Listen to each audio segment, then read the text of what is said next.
Karibu kwenye meza ya Vic Dimples, endelea kusubscribe ili kupokea taarifa pindi tunavyozi upload.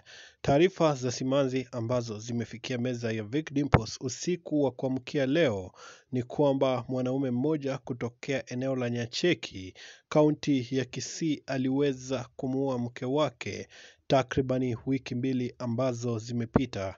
Cha kushangaza ni kwamba mwanaume huyu amekuwa akichukua nyama ya mke wake na kuila pamoja na watoto wake, ila hapo siku ya jana asubuhi majirani waliweza kugundua swala hilo, na kutokana na hasira walizokuwa nazo waliweza kumshika mwanaume huyo na kumteketeza moto. Tunavyozungumza ni kwamba mwanaume huyo vile vile ameweza kuaga dunia. Ni swala la kushtukiza sana na ni swala ambalo linaendelea kutrend mitandaoni, huku wengi wakijiuliza ni kipi kilikuwa kinaendelea kichwani mwa mwanaume huyu hadi kufikia hatua hiyo.